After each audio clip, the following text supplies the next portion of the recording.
Had a little listen to his podcast, huh? Dude, it's educational. And besides, I've been wanting to listen to this one. Welcome to Idling in the Impala, a podcast by and for lovers of supernatural and the fanfiction it inspires. I'm Kasey. I'm Sandra, and we are joined again by Joey, who's been watching Supernatural for the first time and providing us his season-by-season thoughts and breakdowns. And also, here's Ted. Yay! Yay! Oh, That's my fault. I'm so sorry, Ted. Yeah. She was like, I need to put Ted in this intro because I wasn't sure if he was going to join. I don't know how to word it. And it was like 8:30, and I was like, and also here's Ted. And she was like, yeah, all right. All right, sorry, carry on, Sandra. Okay, I'm carrying on. that actually sounds about right. That's how I usually and also here's Ted. So it's just Ted. But where Kasey and I focus on the boys, their family dynamics, and their overall hotness, it's refreshing to see the show from a different perspective, like Joey's, that leans hard into the lore and urban legends. We're going to do just that in this episode. We're getting creepy with the cryptids of Supernatural and having the happiest of Halloween vibes. So, welcome back to the podcast, and thanks for joining us, Joey and Ted. Thank you for joining us. So just Thanks for having me. Just before we get into it, I told these guys a small disclaimer for me. It is 4 a.m. on Saturday morning. I worked all day on Friday, had 4 hours of sleep, and then stayed up to do this. So I have had some caffeine and I have had something to eat to get my blood sugar up. But if I sound like I wish I was dead, it's because I am exhausted.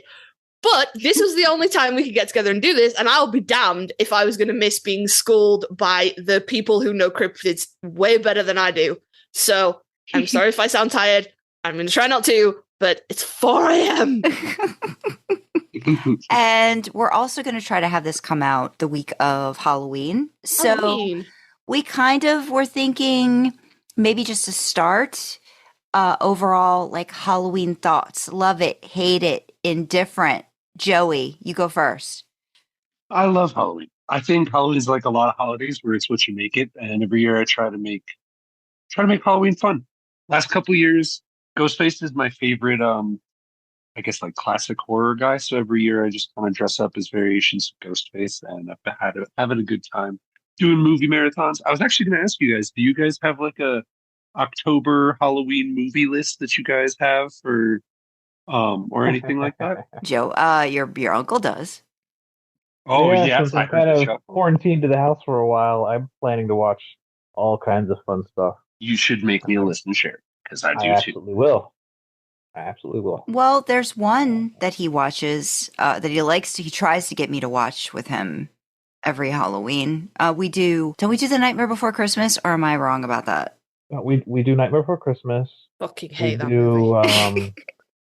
You might like this one, Kasey. What's the other one that you tried to make me watch? Repo. Yeah. Repo, yeah. Mm-hmm. That's, I think, one of my favorite ones. It's different than the typical movie style. Yeah. Mm-hmm.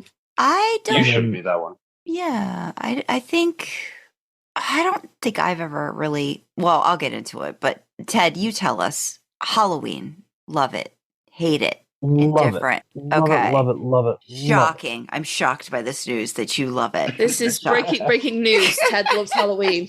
More at 6. Why? Why, Ted? I just like dark movies and stuff. And as a kid, I used to, do the classic dressing up. And of course, our houses were far apart, so mom had to put my sister and I in the back of a tractor and drive us from house to house all night long. It was good fun. But then as I've grown up, I have learned that I like to see kids get excited by Halloween decorations.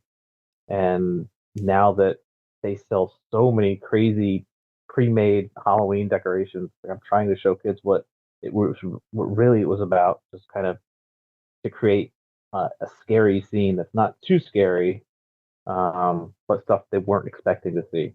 Mm-hmm. Like my talking pumpkins it looks like my pumpkins they're actually real life-size pumpkins in the front yard, but I have a projector shining onto the pumpkins the faces of 3 cutout faces. I think I thought I've shared that with you, Kasey. If not, we'll share. I'm sure he's got videos of it. I'll send him over so you can see. Yeah, send me some videos. That's cool as fuck. I like it. Yeah. And then I Yeah. also tried to incorporate all my trips to Disney World and loving to go on that ride, the Haunted Mansion. And I was always the kid that was trying to see how these effects were working. And they use a lot of like windows where there'll be a panel of glass about a 45-degree angle. So there'll be a TV out of view from you, and you're just seeing the reflection on the glass. So they can put an image on it, making it look like there's a ghost there. And as your cart goes by, you see it floating there, and you don't know how it's actually there. That kind of stuff. Yeah. Oh, Like that's cool. like more like physical kind of like, you know, that kind of puppets, different things like that. I think those can be very interesting to figure out the mechanics of, rather than just, not that, you know, CG isn't great, but it's different, you know, the physical effects I think are something that can be appreciated more when you figure out the behind the scenes. It's more like painting a scene for the kids to Mhm. experience, not just to have Mhm. what the big thing is now is we have 12-foot tall skeletons that people can buy at our hardware stores.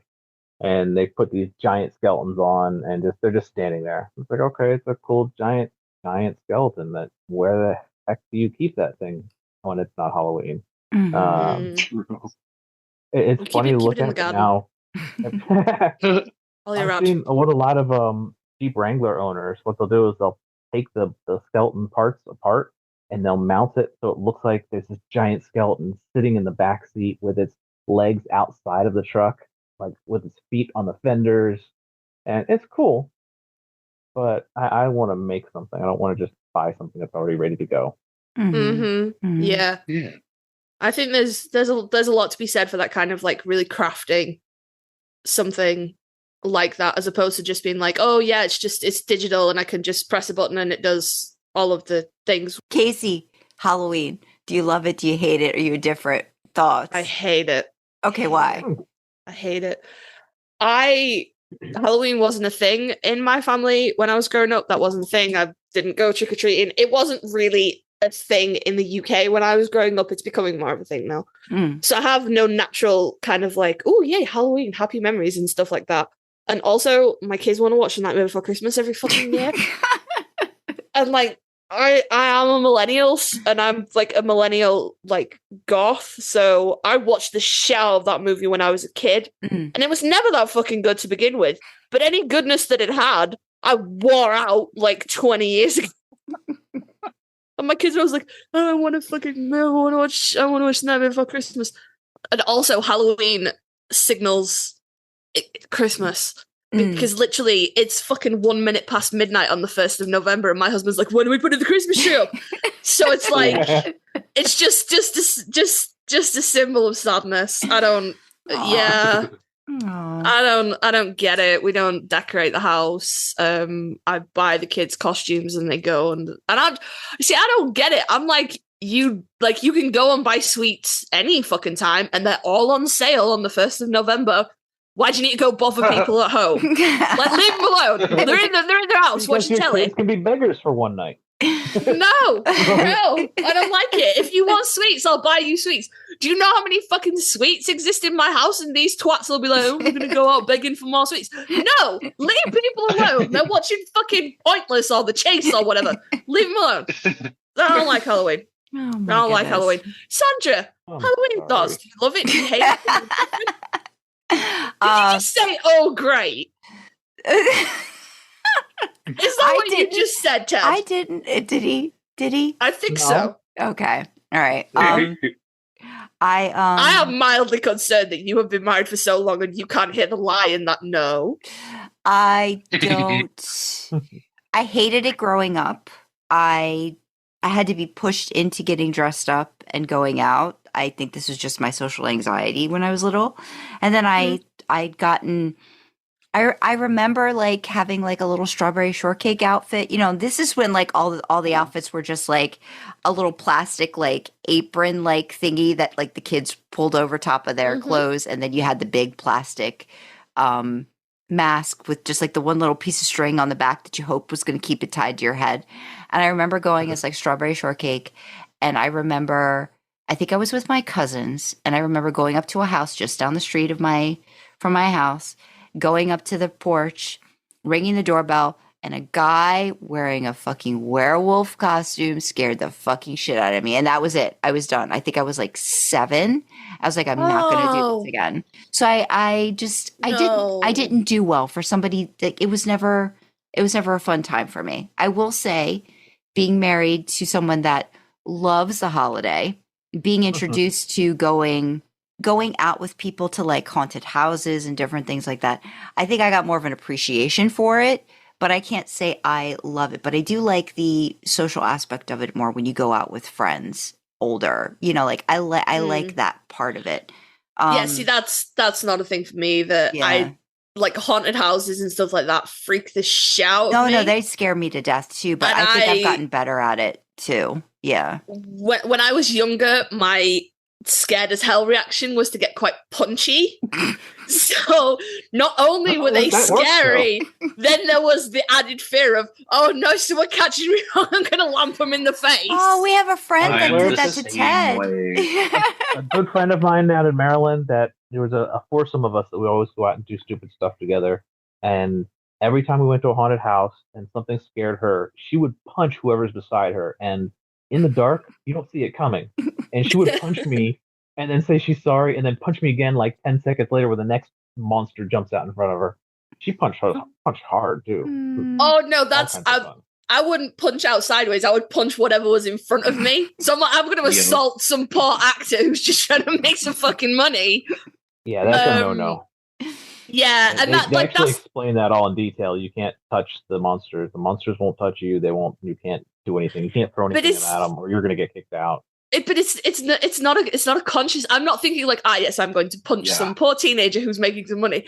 It just, when I was younger, that was my reaction. If somebody jumped out in front of me, it was just to punch them in the face. And then I'm like, that's actually a good reaction in some situations. Well, my husband got punched, not in the face, but he got punched a few times before he learned not to jump out at me like that. We don't do that anymore, but yeah, no, he's been whacked a fair few times because he's just like hid behind a door and gone blah, and I've just gone blah, and just fucking punched him in the arm. So, you know. Well, here's another wonderful, not monsters jumping out at you, but it's just the scary of the dark. Is there are cornfields where the farmer will set aside one acre of land, and they will actually create a maze in the corn, and you'll get a little map. And you have to get to these little checkpoints and those little stampers. You get stamped at hit each point, but you're moving out there in the pitch dark, and you have a flashlight, and it's just kind of spooky walking around. We would watch that movie Signs, because that movie had a lot of things happening in the cornfield, so it kind of would psych us up to go out in the dark and try it ourselves. There was no monsters in there, but every now and then I would grab a ear of corn off of a stalk and just kind of throw it up ahead of us, way up in the air, so it's all silent. All of a sudden you hear something flopping down on the ground in front of you, and yeah, that gets some scares. That was me. I would punch you, Ted, right? I can tell you that categorically. If we were in a situation and you were like, let's go do a haunted house, I would find you to punch you if that's the kind of shit you pull. Oh, God. I think... Well, I've never done any kind of jump scares on you, Sandra, have I? No. Get some popcorn, Joey. This is about to get real tense. You have done stuff a couple. Yes, you have. But I can't think of anything offhand in particular. But yes, you've done things to jump scare. Yes, you've done those. You've done those. Not a lot. And but you have. Like proper jump scares are just kind of when they come up behind you and go blah, and just like grab hold of you and just like shake you a little bit really quickly, and you're not expecting it. I feel like he's done that a few times, like around Halloween with me. We've been together for too long, but it's happened. It's definitely happened. You'd think you could be together for too long and that wouldn't be a thing anymore. My husband is like the fucking silent assassin. The amount of times I've walked out of the bathroom upstairs and he's been coming up the stairs and I've been like, Jesus, fuck.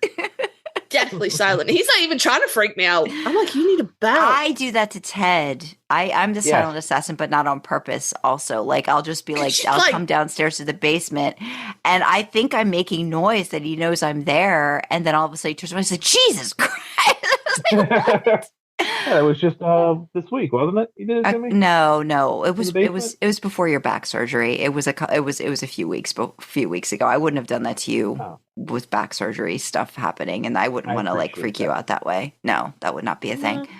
My Not husband a does good that to me. It's never intentional. He's like, "Oh, just coming upstairs," and I'm Yeah. like, "Fucking make a noise!" Yeah, what are you doing? Ted's done it where he's wanted to get a reaction out of me on purpose, so that has been a thing. But it's okay. That's how you get punched in the face.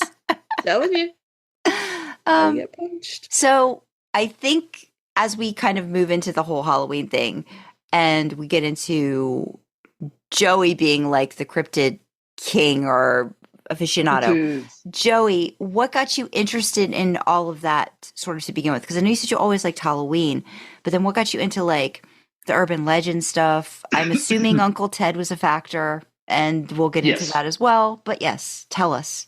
Interest in urban legends. So growing up in Appalachia, there's like a surprising amount of like, for some reason, a lot of cryptids over there. Mm-hmm. A lot of them are animal people for some reason. Okay. For a lot of different reasons, surprisingly, like a bunch of different reasons that a bunch of humanoid animal creatures are like over there. There's a lot of like talk about it, but you grow up and you hear all kinds of things about cryptids from like snallygasters and all kinds of like weird stuff. And so I wait a minute. Go back a little bit. You said a word that I had no idea what you're talking about. So go back. Snallygaster. Yes, a snallygaster is a Maryland specific. Well, I mean, they all kind of get seen in general areas, but Maryland specifically is where like the sightings usually are. But it's a German settler cryptid. They kind of like were the first people to be like, oh my god.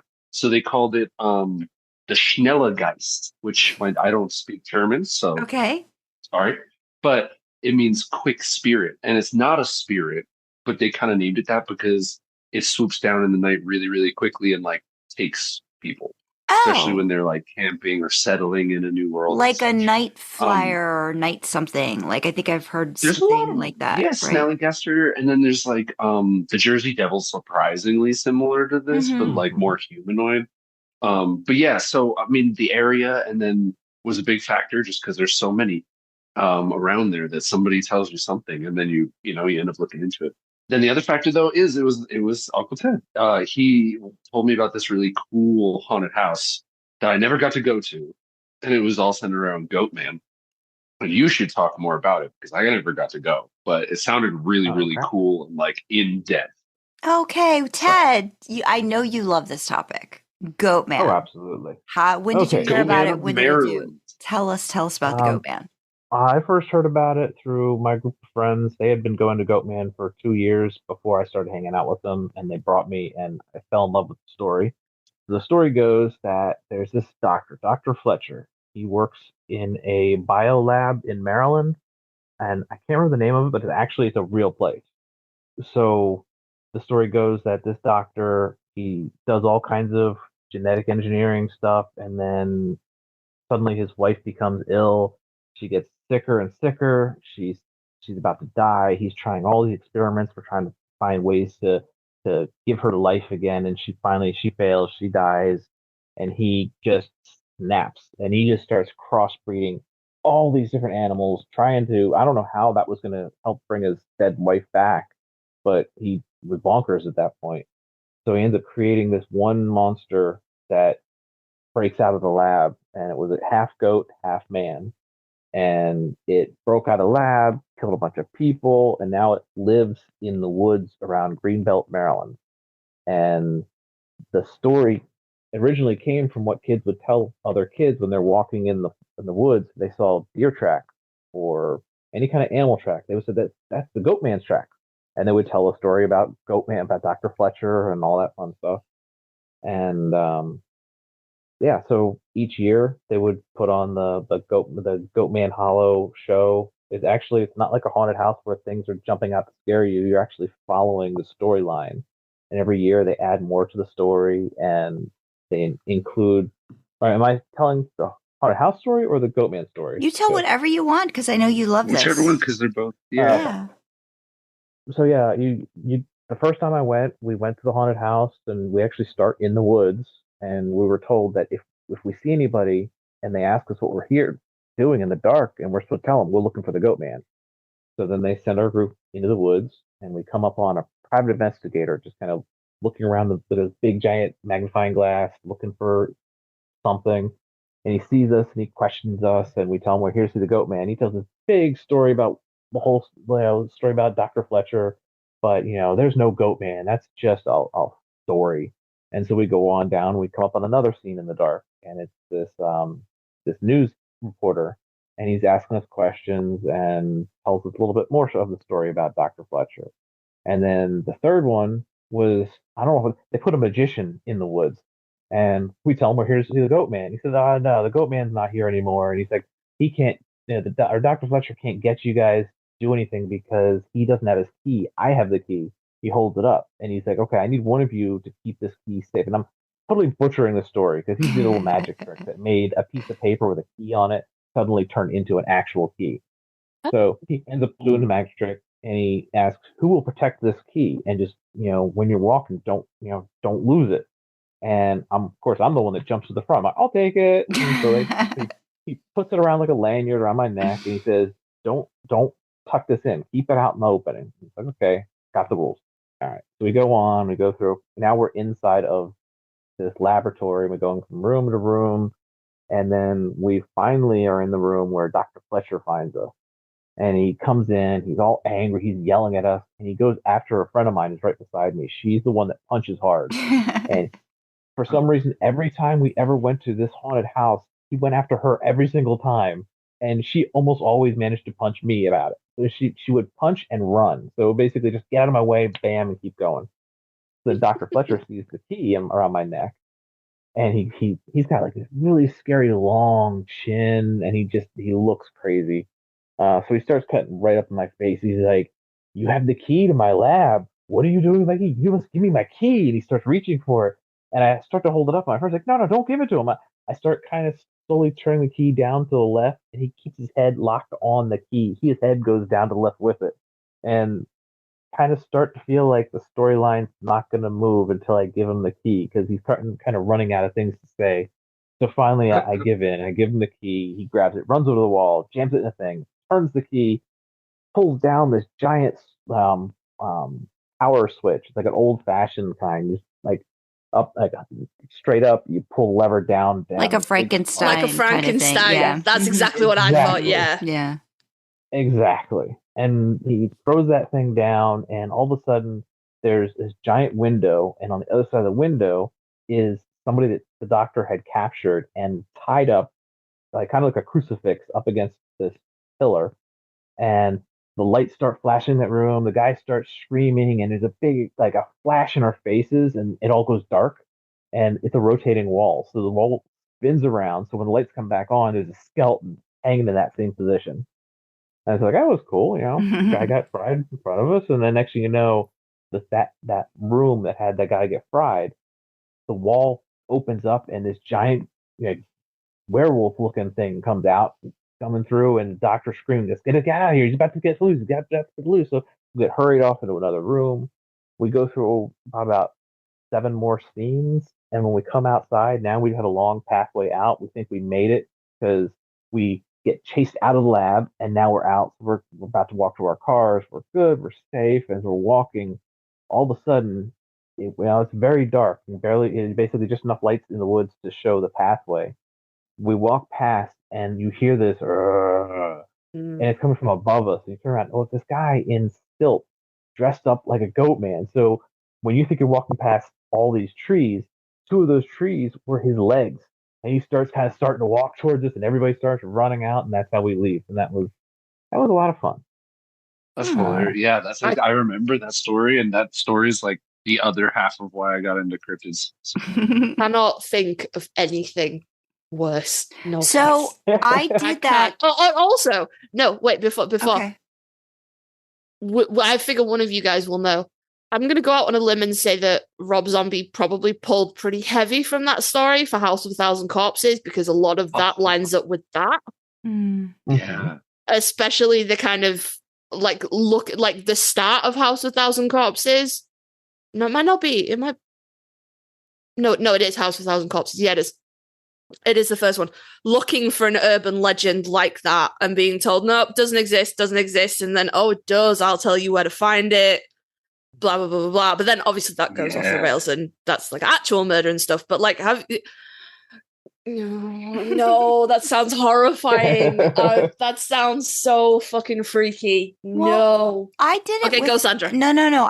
So I was actually lucky enough to do it with Ted once too, and the group. And I will say it was fun to be part of the it being interactive like that, where you're getting scared, but you're not just like going through, like you're part of the story.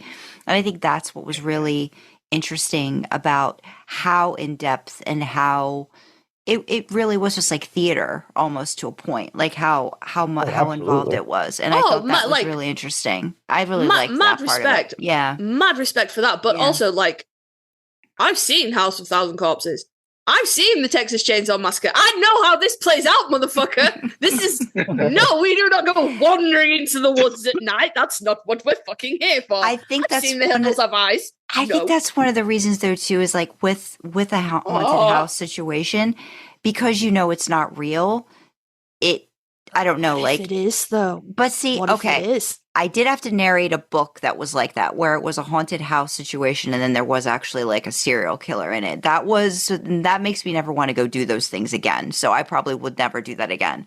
But I do think it's interesting how involved, and then knowing the behind the scenes. I'm going to link in the description, because ghostsofdc.org actually has a whole Goatman thing, and it's talking about, I like to call it Bowie, Maryland, but Ted keeps telling me it's Bowie, Maryland. Bowie. How is it spelled? The same as David Bowie. So then it's fucking Bowie, isn't it? Then it's Bowie, isn't it? Bowie it's spelled the same as Bowie. Before David Bowie was ever born. Okay, but this is the knife thing all over again, isn't it? It's got a W in it. It's for Bowie. Me, whenever I see it, I say David Bowie, but he says it's Bowie. But they talk about Fletchertown Road, Crybaby Bridge, and I'm sorry, what? It's called Crybaby Bridge. It's a place where they say it's infamous for its frequent Goatman encounters, but I don't know why it's called Crybaby. I'll link it. I'll link it in the description. I will say a lot of the animal people like Goatman, a lot of the lore, I don't know, I mean, I see patterns, but like a lot of them, a good chunk of them usually take place around the local Lover's Lane. Wherever that is, for whichever state, whichever of the like Bunny Man. That's got to be a religious thing, right? That's a like making people think, don't do the bad things. I'm glad you brought that up. Don't do the bad things. Yeah. So I mean, over time, yeah. Go ahead. I started to look into the animal people like Bunny Man and Goatman, and I started to have this image of like, man, some of these, the stories just sound like it might just be a person who got away with like being crazy dressed up as a bunny, like in the forest, like. The Bunny Man is a good example of that, because a lot of the reports are like, there was a human-sized bunny. The head was a little bit bigger than a normal, and you're like, this sounds like a bunny mascot, like a person running around with, and like, did I'm not Donnie Darko not cross the pond? The movie? Yeah, dude, and Donnie Darko is awesome. That's definitely one of the top ones on my list.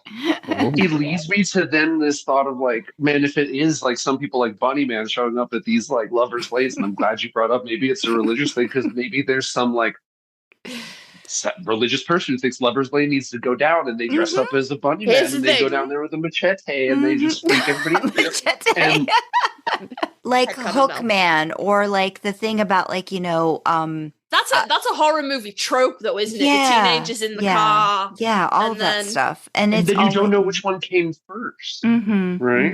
That's the allure of like the cryptids and such. But what were you so about Hookman, and what was your question? No. It was just like thinking about, again, like whenever it's a girl, like a girl being unpure, doing impure things, and then like was it Hookman or I'm thinking about Hookman Supernatural, and it's probably mixing it up.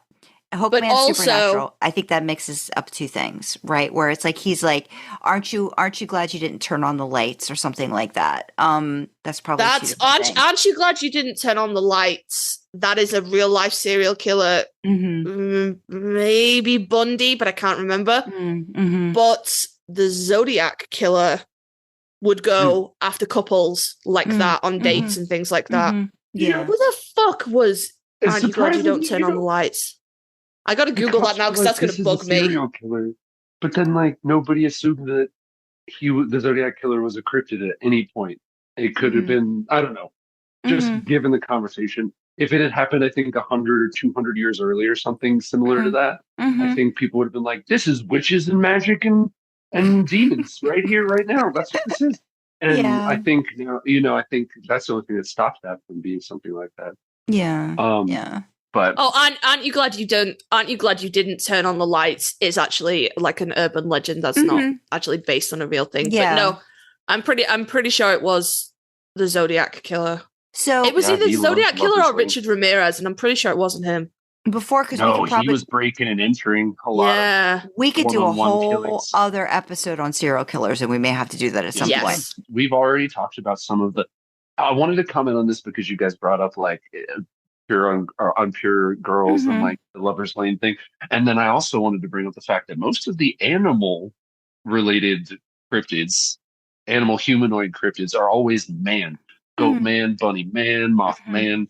And I never really understood that, but then I started to see this like balance in a way I didn't expect, which is when you start to go into, if you add urban legends in specifically, like, then you start to see that a lot More of like females? the female cryptids, are like way more specific, like La Llorona, and like it's not, you're not going to have like the legend of the bunny woman. I don't know why, but like but you'll get a story of like, this is a race of only women that can meld with nature and turn into trees and bushes, and they're called dryads. You know what I mean? Like, so cryptids are really interesting. So I wanted to bring that up before we scooted past that. But then you also have to understand, I came across, Colorado's big on Bigfoot, and it's interesting because I thought like, oh, it's got to be because there's a lot of sightings out here. So I started to look into it when I moved out here, and I looked into it more before we talked about it today. And I'm realizing there are some okay encounters, if you will, like out this way, because a Bigfoot loves a good mountain, a Sasquatch. But then upon further research, I came across a gem. You could say it's 3 gems because it's 3 books. The one that specifically held Sasquatch knowledge that I was fully unaware of. I always thought just like Bigfoot. Oh, the one they actually got a picture of. That's crazy. And then, nobody can catch that guy. Is good at hide and seek. No. I learned something about Sasquatch / Bigfoot, however I did not know. So the book is called, all 3 of the books are titled The Sasquatch Message to Humanity. And it'll either be like comma book 1, 2, or 3, right? And then the colon is interdimensional teachings from our elders, right?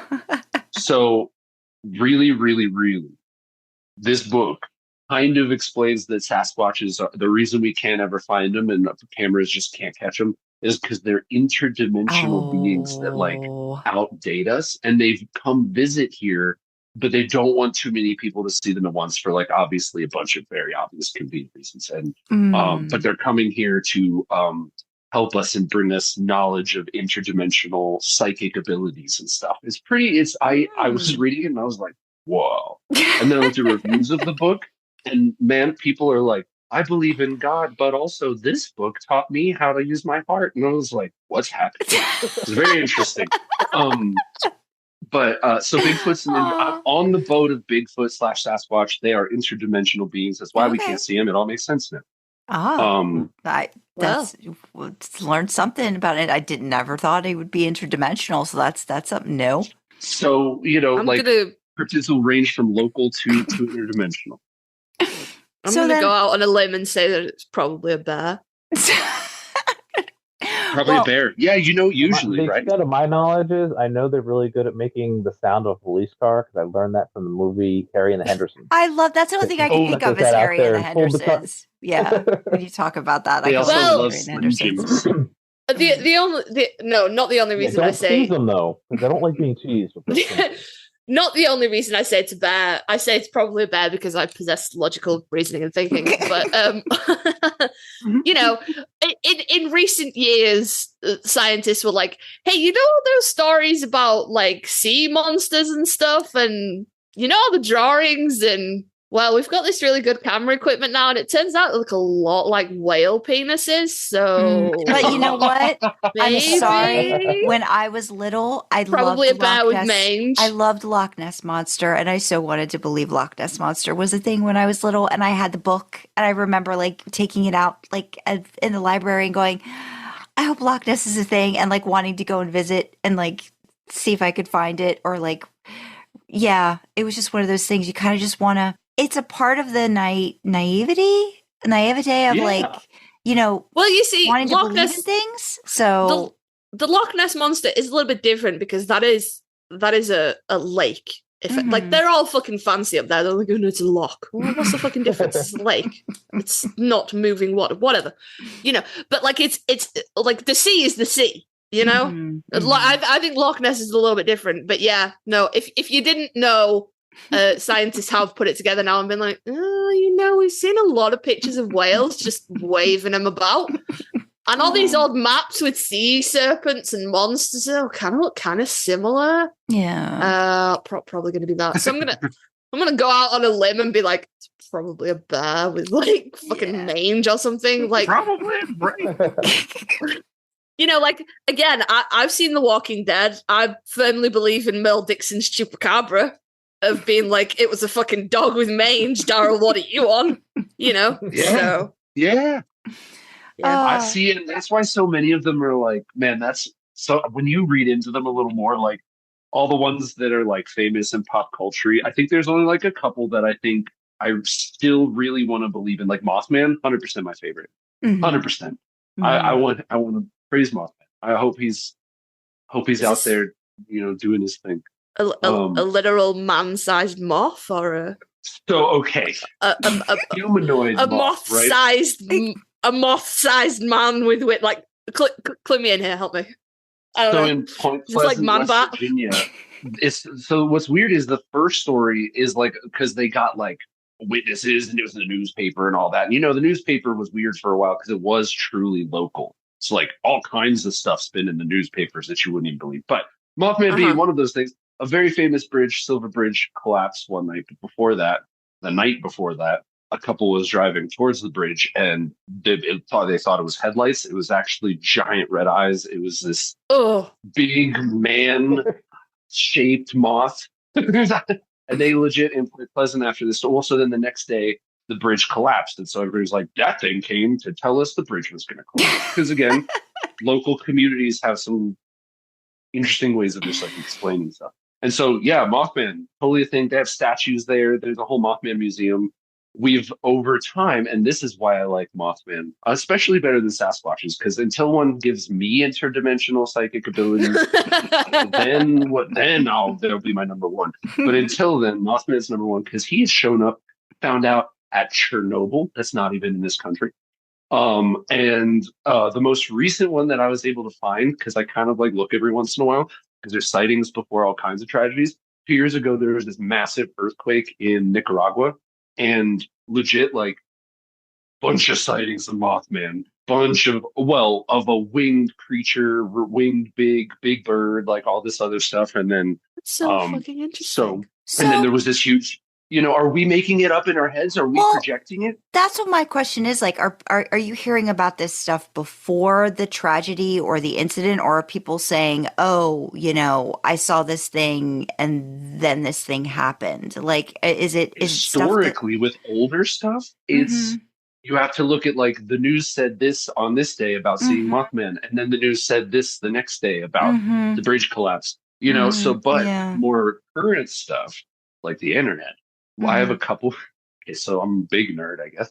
I have a couple websites. You're in the right place, Joey. You're among I have friends. a couple websites where people can track globally. One of them is just for North America, but you can track sightings of winged humanoid creatures is like one of the bigger categories, but some other stuff too. And I mean, a lot of it you have to sift. I mean, it's the internet. You got to sift through a lot of stuff to get to the good stuff. When you do, you're like, oh my god, I was reading about this. And then you go to your 50-second tab on your browser and you're like, I knew I read it. You know, and I love that. And so I do if you try to go track onto Mothman sightings or like winged humanoid sightings, and you'll be surprised that people who don't even really like the Nicaragua one really got me because I was like, they don't know what West Virginia is Mm. down there. Probably Mhm. don't care, like Mhm. it's a tiny little place technically compared to like a lot of other countries, and so to have known about Mothman and I don't know, it just makes you have this childish hope, that like, Mhm. man, maybe so that if you cryptid's go real. onto one of those you know sites you were just talking about, if you type in Condor Man, what comes up? Have you done that yet? Condor. No, I have Do you never know who also Condor heard of Man is? Condor Man. No, I don't. We're all gonna learn Oh, it something was right now. just a cheesy. I almost want to call it a sitcom, but I don't know. It just basically this guy ends up having a bodysuit to fly like a bird, and this Condor Man. He's kind of like a superhero, but he falls very clumsily through everything, and he's Condor Man. Hmm. That's hilarious. Like the Tick, kind of a superhero, but kind of like kind of not, kind of like tongue in cheek at it. Oh goodness. Yeah, I thought you were about to lay some cheesy. new cryptid knowledge Yeah, on me, I man. was I was like like, 10. Condor Man. I was That's about what to whip out my that's what book I and was like flick my expecting. finger. Like leaned into I've the never laptop, heard of like, Condor tell Man. me, Ted, what is it? What's Yeah. happening? Aw, Ted. Got me. Maybe You we can should probably find go. the show on Hulu. Maybe we should go They back a might have little it. bit though, and because now we're getting into a lot of different things. Because I know one of the things I wanted to talk about was Joey, your difference between urban legends, cryptids, how they sort of can overlap. Like, what is your definition of a cryptid? Because Ted's like, "What's a cryptid?" When I was like, "Yeah, we're going to talk about cryptids." Ted's like, "Cryptid, huh?" So, what is a I thought it was cryptid? something to do with Kripke. I'm gonna preface this with um as a recreational cryptozoologist, right? Completely recreational. I'm gonna preface this by saying uh I don't know if you can define something like this, right? But like a Mhm. cryptid is supposed to be a physical creature that has yet to be identified. Is I think the simple short, like the given definition. I think it's specifically defined that way to exclude spirits, demons. Angels is specifically people are like, this is an angel. And then the other half of people are like, no, this is clearly a Mothman or a Condor Man, apparently. Oh, so And some people would so consider an angel a cryptid some people situation? would consider a sighting to be an angel, and then the internet will erupt in a I say no. conversation It's about a like, cryptid. Come on, no, let's it's get your I shit believe more straight. Yeah, likely that it's a gotcha. cryptid Yeah, because they're because so because that makes sense. yeah. Exactly. Well, and so it's you really have to like sift through it with Gotcha. your own filter and Okay, read a no. bunch, and then like, you know, I have a question then. yeah. If we consider biblically accurate angels, be not afraid Ooh, with like Nephilim. no, like with 8 fucking wings and a ring of eyes Yep. and shit like that. Is A that ring an of eyes angel that do or not- yeah, Is that an yeah. angel or a cryptid? is that an angel or a cryptid? Well, I Like like to play that game a biblically lot. accurate. My game is usually angel, demon, alien. That's usually the game because cryptid is usually like on site. You can tell, like people are like, look, it flies around and you can see through it, and there's like green goop left behind it, and then you're like, oh, that's a ghost. That's not a cryptid. I think the other thing it was supposed to rule out is that it's not supposed to be a humanoid creature. And actually, I kind of wanted to get everybody's feedback on this. One of the rules is like, no, it can't be a humanoid creature. And the given example commonly online is like skinwalkers are not, they're not cryptids because they're humans that transform. We can go into that. And then for some reason, werewolves are humans that transform into wolves, unless I am wrong.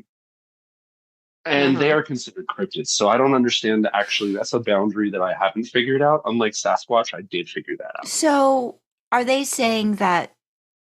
Because I mean, Is Skinwalker not just a different variant on the werewolf? I think it's myth a then? different. Yeah, I think it's like as different, like almost like a shapeshifter. But isn't it not. interesting that like so it's like Northern American, Mhm. all of the whole continent had versions of this, which was one weird thing.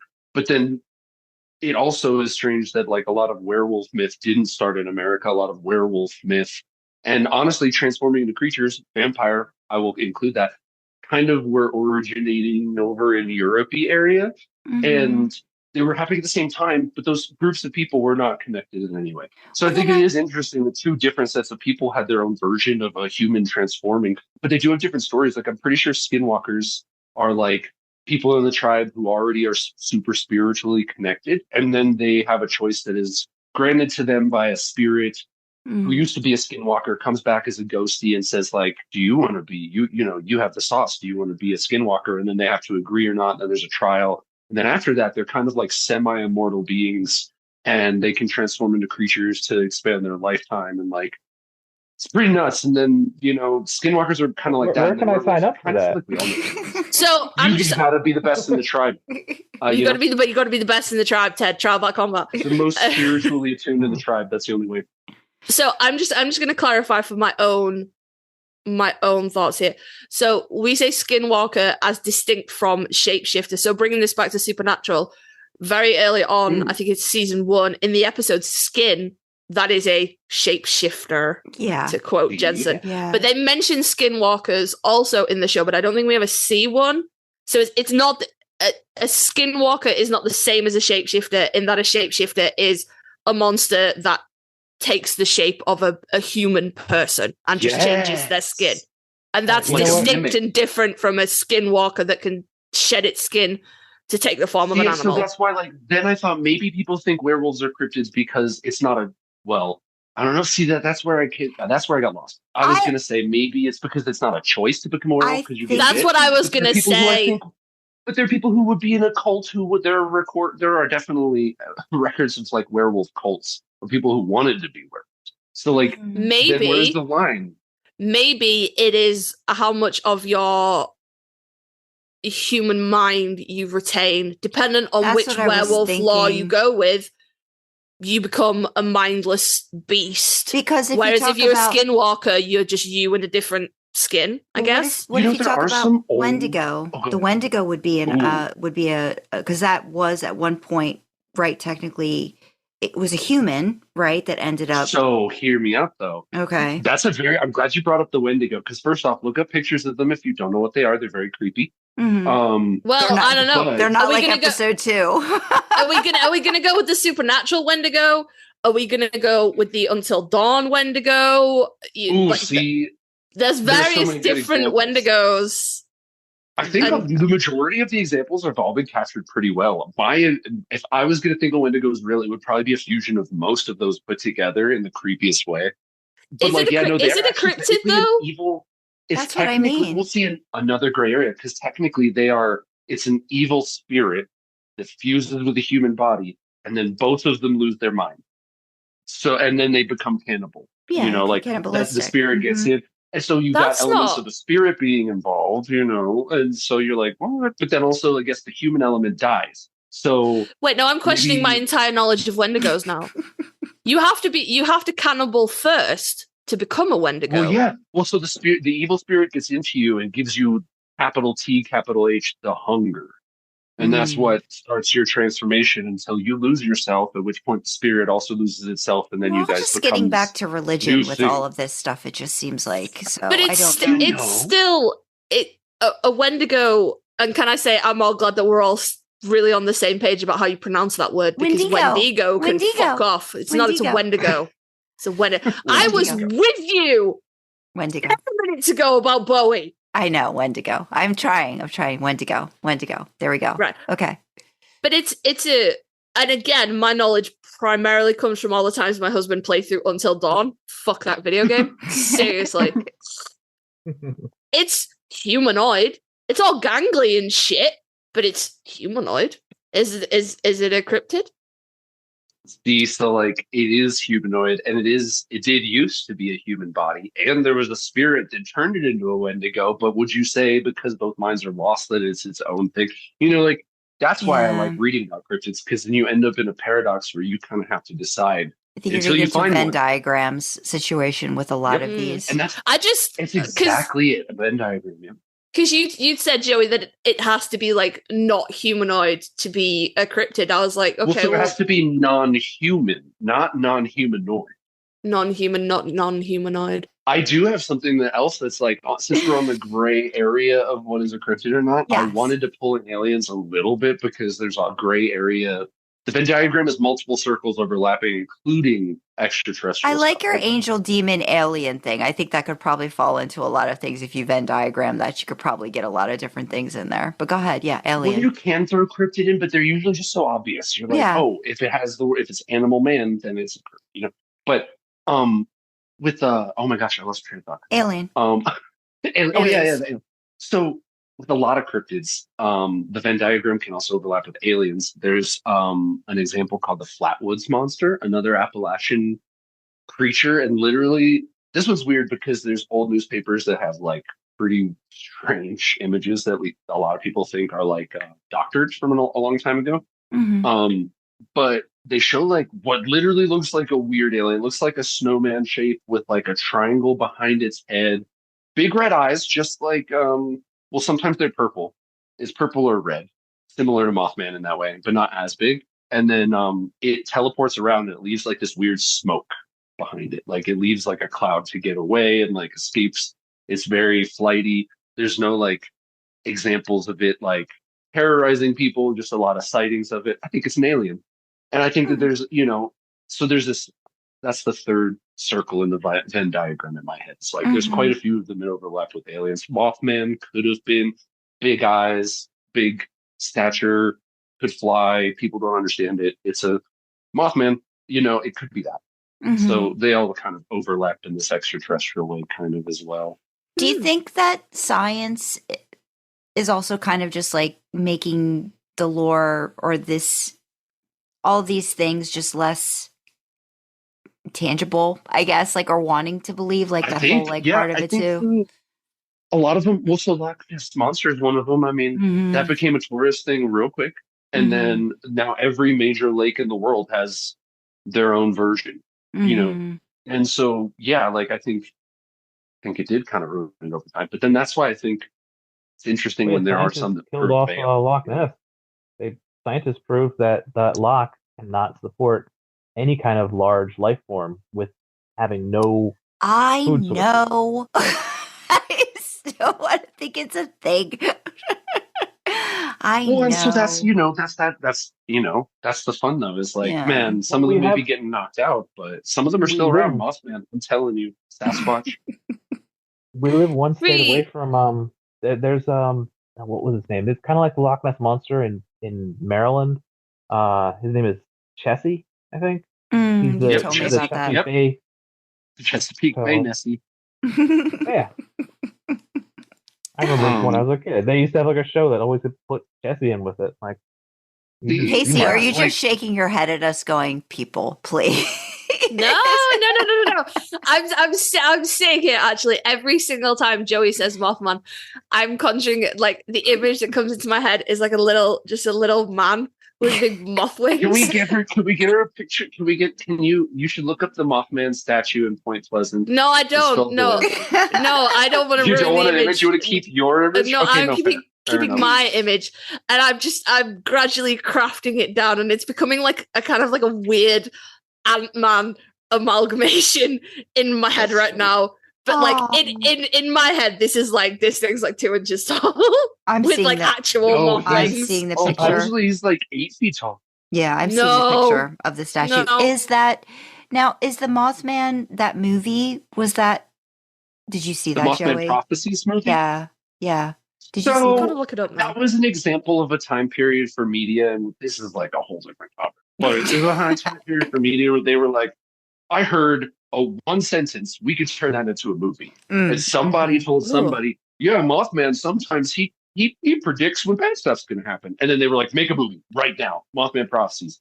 And then they kind of, it was very Hollywood. It wasn't then my Why question. does his face look like that? We didn't have to look. Oh, did you have to okay. So then I did Okay. because you said you looked it up, and I was like, well, I don't want to be the only one that doesn't know what this fucking statue looks like. Now, see, I also like to, when I look at any of the humanoid cryptids, I also like to kind of imagine them about 30% less human than however they were depicted, because I believe 30% is about how much a human would add their own features to something they don't understand. Does that make sense? Yeah. So like I picture like a giant, like an 8 foot tall, mostly moth, like pretty much mostly a moth. But then these people are like unable to comprehend that. So they put a human like torso on it because it makes it a little closer to what's understandable. I don't like the artist impression on Wikipedia, and I don't like the face on that statue. And just in case you've just joined in, it's now 5 a.m. and I'm the only person in the house awake. And while the room I am in is lit, the rest of the house is dark. And why does it have that fucking face? It looks like an ant gone wrong. That's creepy as shit. Yeah, and it looks like he's yelling. Looks like he's yelling. Yeah. Why is he so mad with his giant not moth eye? Oh no, maybe moths do have those eyes. Upset about the statue depiction of himself. I think. Yeah, maybe. That's why he's screaming. He appears to have teeth. Why does he have teeth? Well, man, a lot of cryptids break teeth logic. There's back to the so the snallygaster, that thing that comes down. Imagine like a dragon body with no little baby arms, just like no arms. It has the big legs, dragon body. It's got like a horse head, right? But then it has a beak, right? The size of the horse. I'm gonna call it the horse nose. I don't know horse body parts. But that part's like a beak, and then every single bit of this. Inside the beak, right, is a set of like really sharp, those thin, sharp teeth, and then a lot of depictions of it show it has also got tentacles that come out of its mouth for the grabbing to get you to the teeth, you know, and then they'll grab you with their big old legs. The tentacles and teeth. The tentacles and teeth. That's less. No, that's less upsetting than the concept of a horse nose that's actually one eye. I hate every when you say it's a dragon body, but it doesn't have arms. Does it have wings? So it does have wings, but it doesn't have arms, and then it uses. But big, like walking. Is that like a gargoyle? No. Okay. Does it kind of like put it in a gargoyle category? Does it walk? Does it have? Are they like bat wings? So kind of like walks on its wings. Leathery, dragony wings. And no, it doesn't. It walks kind of. Do you know Final Fantasy at all? You know the chocobos are like a chicken. You know how it kind of walks on its like a T-Rex, kind of like a T-Rex. Yeah, but without the little baby arms. And then okay. One big I was about to go really fucking hard on how that's a friggin' wyvern, not a dragon. Fight me, Peter Jackson. Its mouth was supposed to be a fire drake, and you made him a wyvern, and you can fuck off. But no, that's like a T-Rex with no T-Rex arms and wings. That's replace the arms with wings. Why do you need those small arms anyways? Put wings on it. And so, but that was taken. You can see the image I have in my head right now. And also, I have been compelled to make T-Rex arms of my own. Because that is the only way my brain could try and comprehend what you're describing to me. Are they like? It's like you like really? T-Rex. Yeah, I could. Yeah, I'm doing that. Yeah, right now. I've got T-Rex arms, but then my brain's going, take the arms away, give it wings. But it's still holding on to T-Rex arms because that's the only way I can connect this. None of that is as distressing as the horse. Have you seen those usually like drawings of like what if a horse's mouth split all the way up? Its nose. How creepy would that be? That's what I'm thinking of when I'm thinking of a beak. I don't give a shit about teeth and tentacles. I don't want a mouth that big. That's like an alligator, but not. This one, man, he was swooped down. That's one of the more playful depictions. There's one that has him pretty big, but also gave the snallygaster arms, which I don't like. But it's like it looks like it's pretty big in some of the depictions of it. But yeah. I don't know. I love cryptids. I feel like I was curious on if there's anything, Kasey, like, are there any cryptids over there? Like, is there anything weird, like a weird animal, like a squid man, or I don't know, anything? I don't know. No, because we don't have. No, because we don't have imagination, nature. Oh, oof. Sorry, I'm getting punchy. Says well past Sandra's bedtime. No, we don't have because we don't have like natural wildlife, which sounds stupid, but I will explain. We don't have like large predators. We like got rid of them all. They were like bears and wolves, and we were like, we'll have less of that, thank you. And now we're like, oh no, the deer, they're eating everything. Oh well, fucking there you go. You see how that works out? But because we don't have any like large terrestrial predators like that. Anything that is seen is like it usually goes into that kind of panic, like, oh, there's a big cat on the loose, something like that. So like it tends to be attributed to like real life animals as opposed to like those are scarier. We're lacking so much shit that we don't have to invent stuff to explain. We can be real like, life oh, is look, scary enough. Yeah, I gotcha. There's Loch Ness, but apart from that, I mean, not where I come from. Certainly, there may be that kind of stuff in like other, like in Scotland or Ireland or Wales or whatever, but not where I come from. Certainly, we just tend to be more like those kind of urban legends. So, like Bloody Mary. You're more likely to be like, that was a man in a bunny suit instead of like that. There was a bunny man, half man, half bunny. Like that's the difference. Yeah. That makes sense. But we do like our stuff like Bloody Mary and looking in the mirrors and saying like that kind of stuff is rife with, or certainly it was when I was growing up with kids and like Candyman and stuff like that, but not so much like real creatures. We're much more like urban legends, which I think is actually kind of like the definition of the other one. Is usually they're like specific to like a ritual or like a thing you do usually. And like, I think Bloody Mary is one of those. I think the Crossroads Demon counts. Well, that's what I was going to ask you too. Like in terms of like leaning into supernatural, the show a little bit more. Like, what was your? Because I know you just started like season 3, but were you when you were talking about like how with a movie they just take one line and then they just kind of like butcher it? Do you feel that Supernatural has at least taken a lot of the urban legends and done interesting things with them, even if it's not necessarily like what your take would be on it? Because I know you have very 100%. Strong feelings about H.H. Holmes and how they did not do that justice. You've mentioned it now. Yes, I did. Wait, I want to go. Go ahead. That was a real fucking person, Sandra.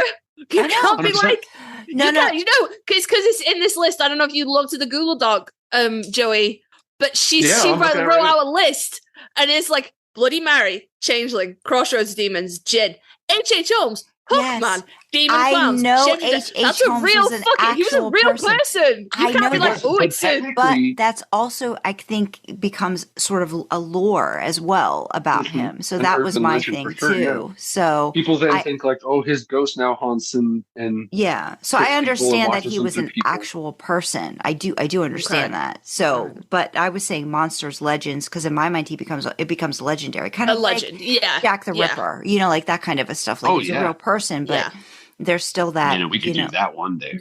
So. But no, I was just wondering too, like, out of the list here, is there anything you'd consider a cryptid? If you were like so Hookman? I believe genies are definitely a cryptid. There's a lot of lore that doesn't tie them to like a Disney style lamp. There are plenty that do, but there are plenty that also do not. And so I believe that maybe somebody in the lore had found a way at some point to start capturing them like Pokemon inside lamps, which is pretty convenient. But I think there's enough there that they are cryptid. Let's see, Bloody Mary and Crossroads Demon both would be like spirits. Same with H.H. Holmes in this opinion. Hookman. See, now I would. Every time you put man in it, I'm like, is it a cryptid? That's kind of like that's in the same kind of vein as the stuff you've been talking, like Mothman and still teeny little. You see what I mean? Like teeny little. Like, so are you picturing like a tiny little man with like a tiny little hook? Is that what? No, because I've said no. Because when I think of Hookman, I think of the episode, but also all that episode conjures up to me is all of the like parodies of that scene. That's in fucking Shrek, like Michael Jackson's Thriller video, all of the parodies of that. The teenage couple in the car, and oh, did you hear that noise? So I guess that maybe crosses over to an urban legend for me because it's so. Like it's been so parodized now. I don't think that's a word, but you know what I mean? Like the parody of it is everywhere. Whereas I don't know. Why is there a demon clown on here, Sandra? Why would you do this to me? Because it was in season 2. It was the Everybody Loves a Clown episode. It was the Demon Clown. We'll see. And now there was like a thing since you brought that one up. The only cryptid thing that was close to this, and it was found out that it was just a bunch of people, and it was this strange happening of like a unnatural hive mind created on the internet kind of thing. But there was a bunch of people for a few years. I'm sure everybody remembers where people were dressing up as clowns. And I freaking remember people out of their the houses. summer of the scary clowns. Yeah. Yeah, that was just like something somebody wrote online, and then some people saw people getting famous for doing it, and then started doing it themselves. And so it was a strange wave of hive mind obscurity that kind of like rushed through the internet. It was very strange. Actually, people thought that was cryptids, you know. Clowns, scary or amusing? Not amusing. I don't know about scary. There are scary clowns, but I don't know how many amusing ones there are. Do you know what I mean? I've never understood the thing about clowns. They are creepy, all of them, to a T. I think the only clowns that were okay was like 90s clowns, because you could go to clown college in the 90s, and maybe all those clowns are like fine because they were also baristas, but like no. Other than that, no. Like historical clowns of like, we were bored, so we painted our faces so that we could scare children. It's creepy. Really subscribe to that. Across the board creepy. I hate all of it. Hang on, I'm going to say we've got a technical issue. What's happening right now? No, I was checking with Ted. He had a question, and he ended up having to leave the meeting because he was asking. Don't leave us alone. We'll chat forever. He's like, is Joey up to this point? I'm like, yes, it's already happened, because he was talking about what you were talking about, which was the Ghost Facers and Hell House. The Tulpa situation, where they were kind of just bringing like the hive mind sort of collective. So, I fucking hate that episode. You can definitely talk about tulpas. Yes. Ted, you are still muted, so figure out what you got to do, babe. I have two things about tulpas. The first thing is tulpas is one that is hard for anybody to depict. But I love the idea of them. And of all of the things we've talked about, the only thing I do think that is real is probably tulpas. If I had to pick one thing, even though I love Mothman, praise Mothman, I still think it'd be tulpas, because the human mind is still the most powerful thing we've like ever been able to find. And the thought that all of us being afraid of something or believing in something enough that it becomes real, the chicken and the egg thing, I believe that if anything could do that, it would be the human mind. I believe in tulpas. 100%. Same. And so, there's a lot of examples that like, and a lot of people are applying it to like the UFO thing. Have we been looking for them enough that now we see them? And that's a very big topic right now, and it's been for a little bit. But the one that I like the most, to tie it all back, is I consider this a cryptid.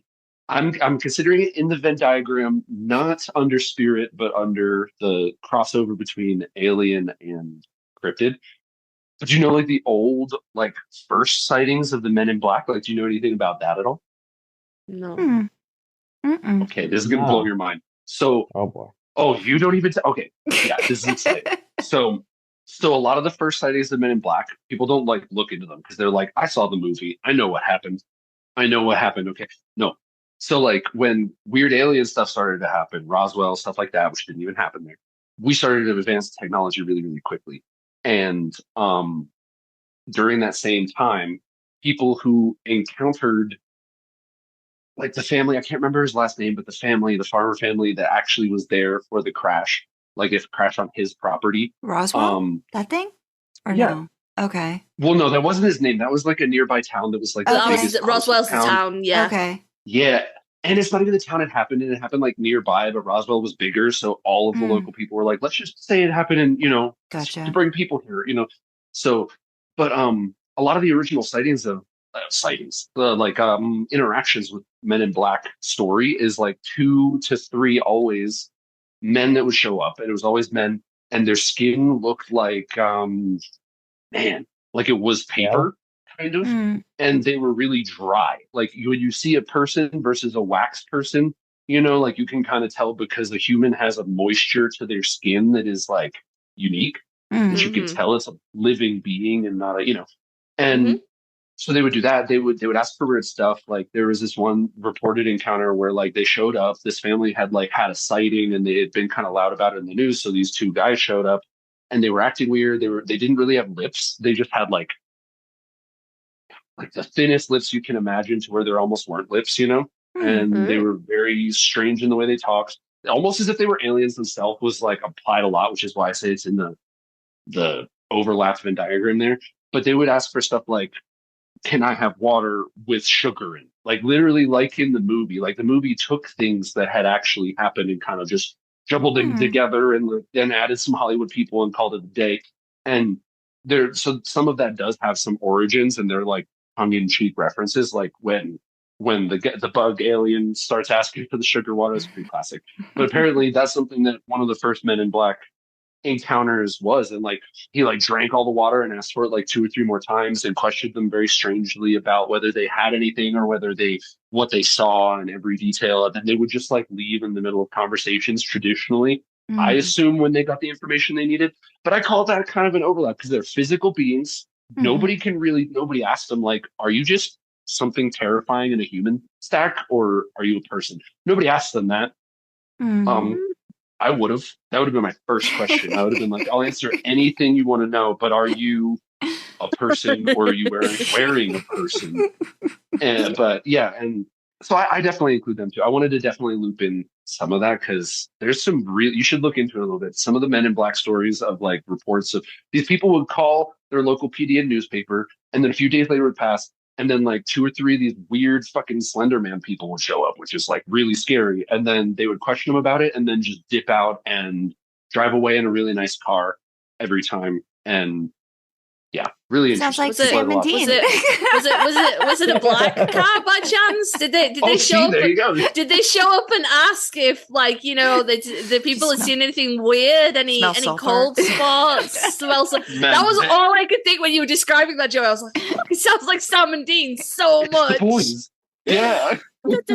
Also, No, though, funny, I'm fully with you on like questions, because it's like an old Tumblr meme, but it's like, why are people freaked out when they see ghosts? Like, I'd be like, pull up a chair, I have questions. Sit your ghost ass down.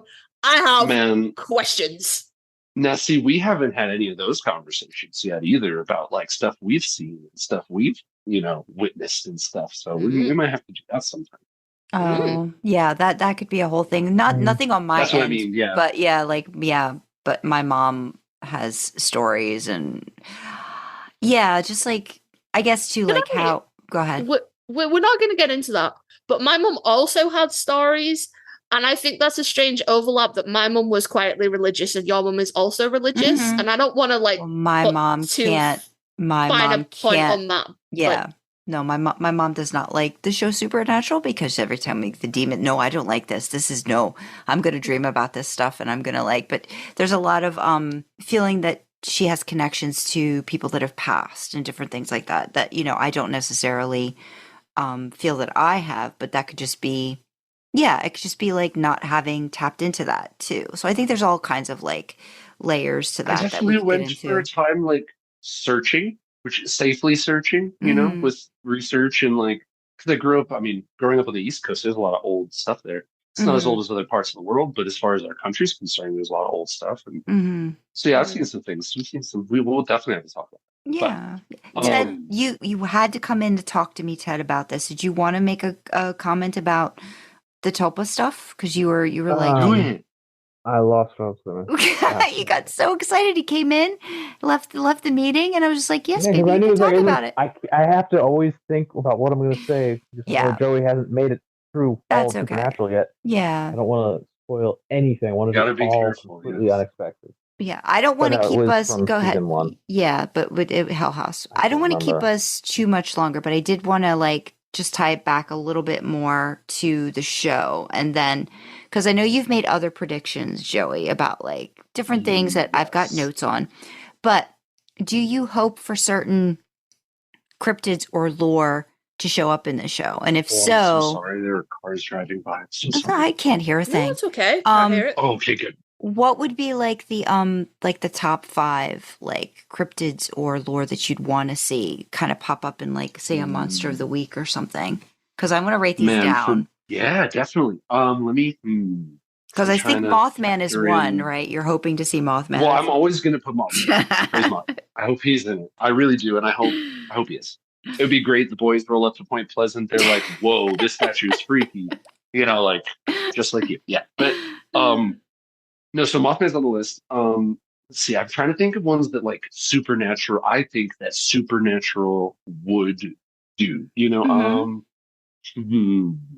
Man, I would love. This is more of a second fantasy one, but I wish they would do the Men in Black. I think they would do. Since you mentioned it, I think they would do really good with that, but I don't think that's a real prediction. This is tough. I'm trying to think if there were. I'm trying to think of any of the cryptid Animal Man ones that might show up in there. I feel like Goatman is surprisingly famous enough that Goatman might actually show up, whether he's a reference or a monster of the week. But I feel Okay. like a reference might happen. Mhm.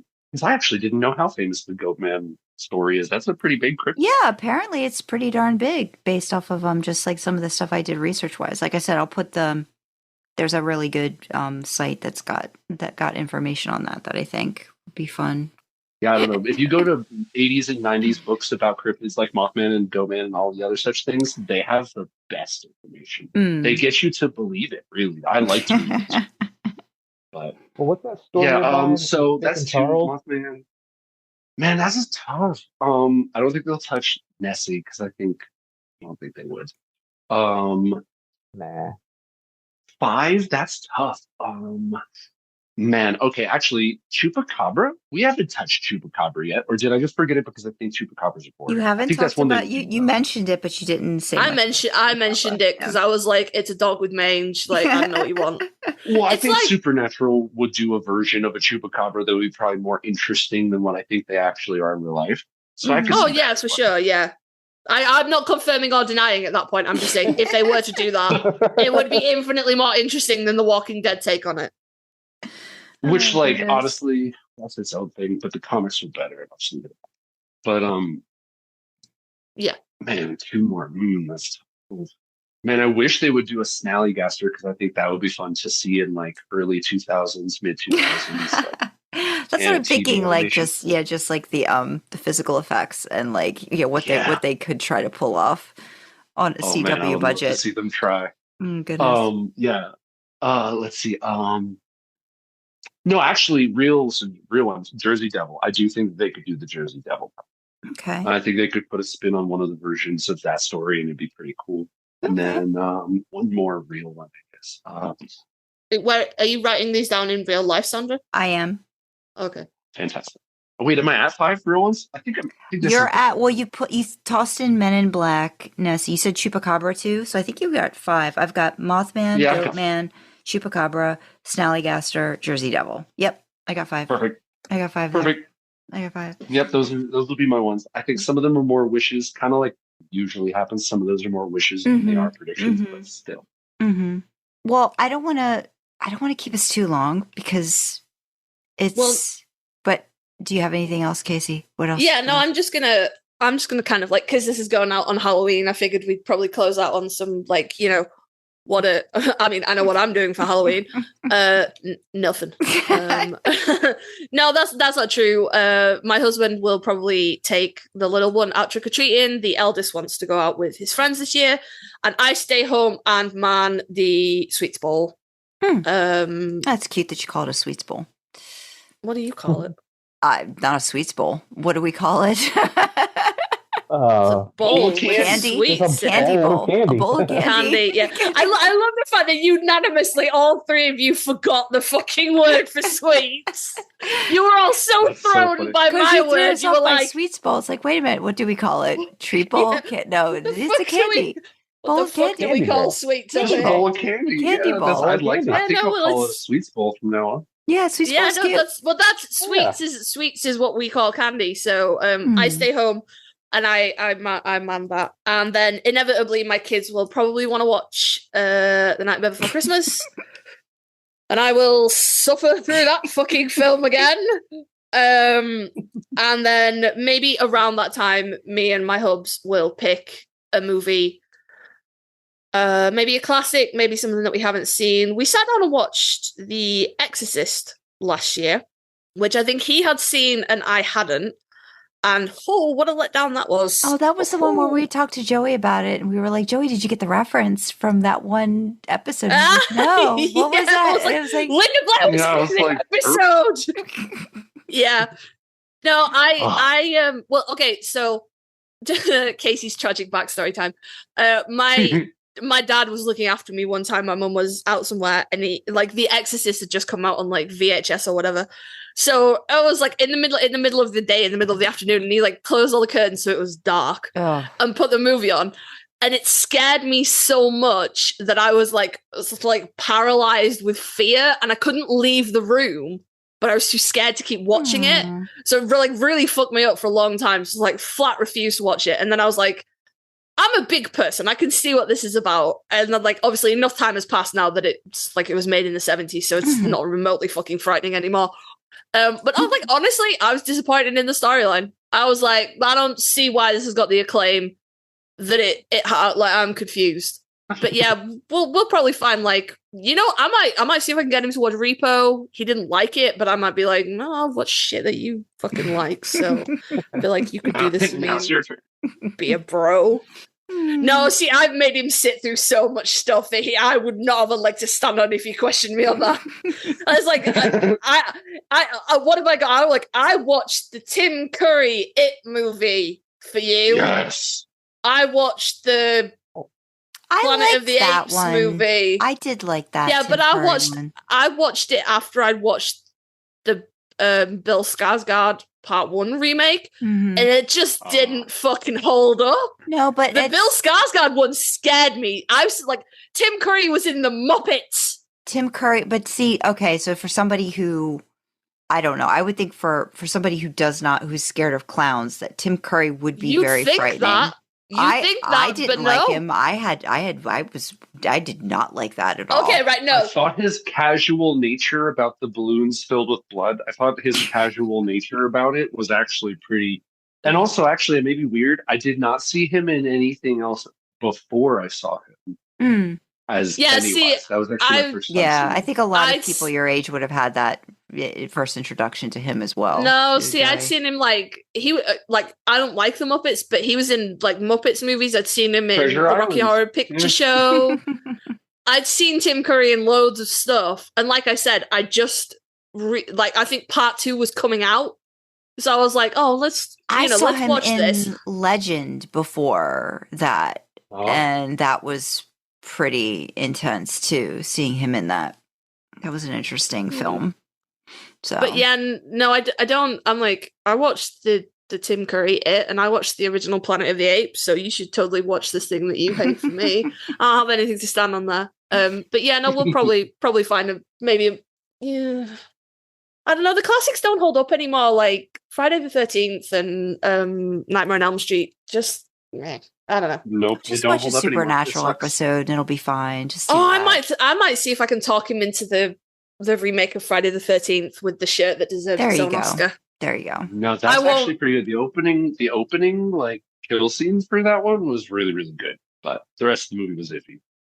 I couldn't tell you what the fuck happens in that movie because I don't know if you know. Well, wait a minute. Jared Padalecki put like a shirt on that was about 3 times too small, and he didn't change for the entire fucking movie. Couldn't there be more than one Friday the 13th remake that you guys could be misinterpreting? How many Friday the 13th remakes were there? Is it the one that's just called Friday the 13th from like 2014-ish?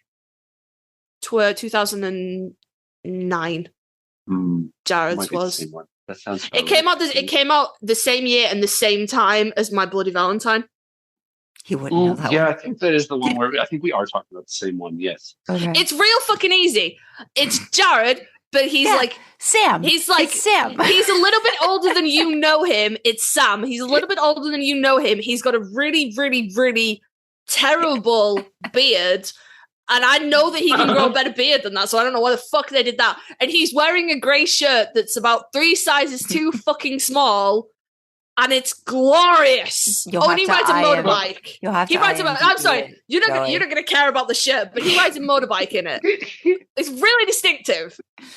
It's Sam with weird facial hair. He rides a motorbike. I remember the movie. A lot of them I haven't watched because of what we said. Like they kind of have fallen off. I haven't watched any of the classics in 2 Halloweens actually. Mm. Except for Scream actually and Hellraiser. I actually put both of those in there, but Okay. Oh yeah, Hellraiser, I think, maybe. is universally probably forever creepy. And I believe that Event Horizon, if you're familiar with that movie, I think that's I love also that movie so related much. and in the same. You do? I believe it's in the same universe. Tell me that generator they're fixing is in a giant puzzle box from the future. Tell me. Yeah, Mm. yeah, I can get on board with that. Ted, you've watched that movie too, right? Tell me about what happens. Where do they go? They go to a weird hellish Hell universe. Where do they go? dimension. I'm just saying. Yeah. Just saying. It's literally future Hellraiser, like sequel. Yeah. Anyways. Yeah. That's funny. Yeah. Joey, what are you Guys, we're going on to the do same then? What are you going to do for Halloween? Are you going to watch a couple movies? man. then? I'm going to watch so many. So I started for the first. I left the first 5 days of my Halloween schedule, which starts on October 1st and then ends at Christmas. And Halloween is and a I state of kind of mind. just started. It is. I started chunking out chunks of time in that calendar space that are like, this is when you're going to watch all the Screams, and this is when you're going to watch Boo Boo, and then I left space in between, including right now to watch like new stuff or stuff I haven't seen or stuff I normally wouldn't watch. That is a horror movie. Well, hey, I Season literally 3. Season 3. I have it on TV. I have it on Blu-ray. And I use my PS4 to watch. Woo. Yeah, I do. It's badass. But the most recent 2 that I watched, and we had said like a lot of horror movies have been uncreative and uninspired for a while. Mhm. I watched 2 that are in theaters recently that are actually really, really good. One of them was I'm good to talk about. Yeah, Obviously, go. Mhm. even if they're like new in theater. Okay, yeah. So one of them's called Afraid, right? Mm-hmm. And I didn't know anything about it when I went in, and then I was like, "Oh, I get it." But it's a new kind. I would put it as a new kind of horror that started with like Megan. If you ever saw that, I've think heard it's more about that one. Is that popular. like a I doll heard about thing? it. you should watch it. It's modern day Chucky, and it's done really, really well. Absolutely not. No, you should. You should. It's really good, and it's creepy. But Nope. Afraid Not is dolls. about. It's about the same thing. It's like an Alexa smart home situation that like Mm. goes super haywire. I won't ruin it, but you should check it out. It's pretty good. It's very relevant. But then the other one I saw is body horror, and we don't get. I like all horror. It's like different flavors of food. Sometimes in the mood for this, sometimes in the mood for that, and I'm not usually like, yeah, body horror. Let me see all that like puppet skin with like mustard and ketchup coming out. Like, I'm not usually that guy. But this one is called The Substance. I've heard about And that. it's a psychological Mhm. body horror. Mhm. And if you look at it from like, I want different spooky movies than normal, then you'll really like it because I actually had to look away from the screen like 3 times. Yeah, I heard Demi Moore's in that, and Yeah. I think That's fantastic. Megan something. I don't remember how to can't pronounce her name, but it's Yeah. like, nope, I'm not going to try. Yeah, yeah. But yeah, it's a very good story. It's like, I mean, without ruining it, I know this is on the poster basically, but there's a substance available. And if you feel like your life is just no longer as popular, if you feel like you've hit your curve and you're on the way down, then you can start using this substance and become your best self. And that's what that one's about. And you should definitely check it out. It's body horror, very good modern body horror. Those are my 2 suggestions. Those are 2 I've watched so far. And then I also watched Scream 5 because that one's probably my favorite. Okay. Is that a more recent one? It's the first of the Jenna Ortega Scream series. I hope she Okay. comes back to do another one. Is Jack Quaiden one of them? He is in them up until 5. Okay. Spoilers. Okay. Gotcha. Okay. Interesting. I think I've only Um, watched the first 2. I haven't watched anything Scream 3, 4, 5, whatever. If there was one of the OG horror movies that actually withstood the test of time, I will actually say with proof, with evidence that it is the Scream movies, because in the same span of 4 years, 5 years, where Friday the 13th didn't make Friday the 13th 12, they decided to revert and do a remake of the first and said, we're calling this one Friday the 13th, bam. No colon, no nothing. Nightmare on Elm Street did the same thing. Very interesting choices made with that one. Like all of this, That was the good, classics. though. Halloween. Well, so I liked what's his face who played Rorschach in Watchmen being Freddy. I think that was awesome. I liked that one. I think they didn't make the kids none of the kids stood out, and that's something that did happen in the originals. But I'm a nerd for that. But in the whole sea of like all those movies trying to reinvent themselves, Scream 5 is just called Scream, and it's called that because they're making like a tongue-in-cheek joke at the fact that everybody else is doing it, but it's actually just a continuation of it's very meta. That's their whole thing, is they're very meta, and that the Scream movies continue to comment on the current horror movie scene, and I don't think any of the other ones do that. I think that's why they've fallen off. I think yeah.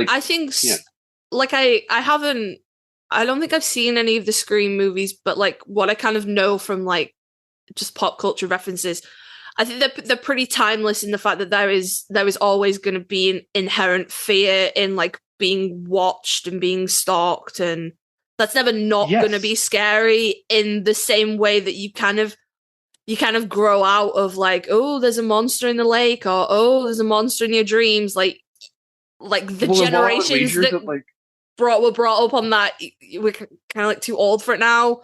That there's never going to be a time when someone breaking into your house or stalking you is not frightening, whether it's a person when we were or a cavemen, monster. that was a fear, right? That's an old fear inside of us. It's like, ooga, someone's going to come into my cave. Like, that's an old fear. So when you make movies about it, it's good.